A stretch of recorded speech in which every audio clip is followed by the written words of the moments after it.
अमेरिकेच्या डोनाल्ड ट्रम्पकडून आपले पंतप्रधान नरेंद्र मोदी आणि भारतावरील संकटात दिवसेंदिवस वाढ होताना दिसते.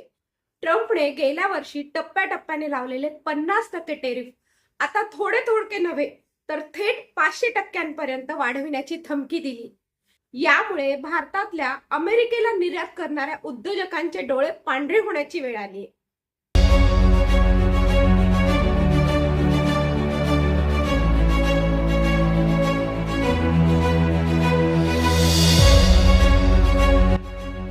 नमस्कार, मी अंजली. टाइम टू टाइम मध्ये आपलं स्वागत. रशियाकडून मिळणारं स्वस्त इंधन भारताला आता महागात पडण्याची चिन्ह दिसत आहेत. भारत खरेदी करत असलेल्या तेलाच्या पैशातून रशिया युक्रेन सोबत युद्ध करते असा कांगावा डोनाल्ड ट्रम्प गेल्या वर्षापासून करतायत. पण भारताने अद्याप त्यांच्या भुंकड्याला भीक घातलेली नाहीये. पण यामुळे चवताळलेल्या ट्रम्पने आधी 50% नेलेलं टेरिफ आता थेट 500% नेण्याची धमकी दिली. त्यामुळे भारतातून अमेरिकेसोबत होणारा दर महिन्याचा अंदाजे 50 ते 60 हजार कोटी रुपयांचा व्यापार कोलमडण्याची भीती व्यक्त होते.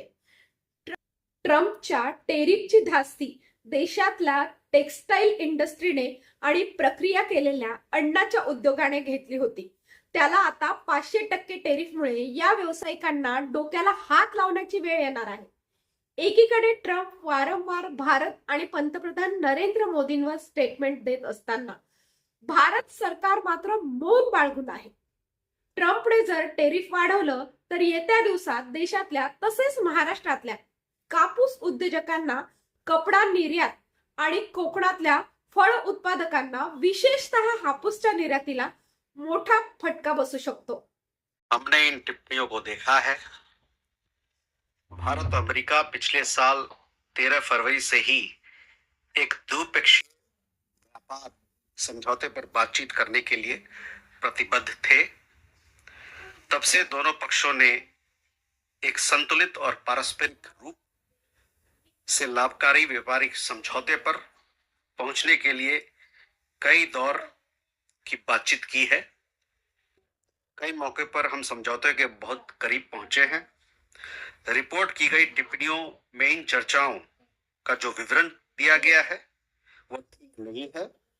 हम दो पूरक अर्थव्यवस्थाओं के बीच पारस्परिक रूप से लाभकारी व्यापार समझौता में रुचि रखते हैं और इसे संपन्न करने की आशा करते हैं.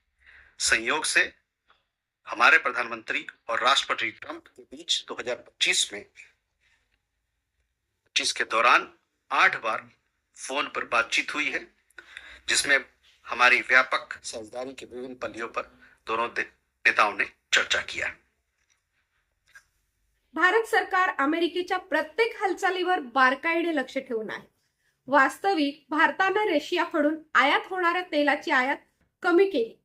त्याचवेळी ट्रम्पच्या या चालीवर भारत सरकारने सावध पावलं टाकत आपला पारंपरिक शत्रू असलेल्या चीन सोबत मैत्रीचा हात पुढे करण्यासाठी हालचाली सुरू केल्या अशी माहिती समोर येते.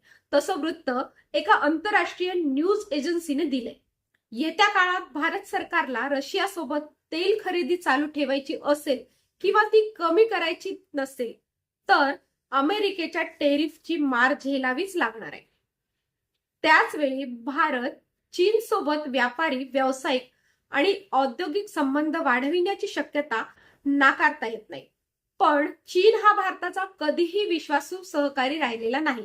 अशा वेळी चीन सोबत मैत्री करणं भारत सरकारला परवडणार आहे का? जुना सर्व इतिहास पाहता भारताची अवस्था सध्या अमेरिकेकडे आड आणि चीनकडे विहीर अशी तर झाली नाही ना. अशात रशियासारख्या दोस्त राष्ट्राचे संबंध टिकवून अमेरिकेला नाराज न करताना भारताला तारेवरची कसरत करावी लागणार हेच सध्या तरी दिसतंय. नमस्कार.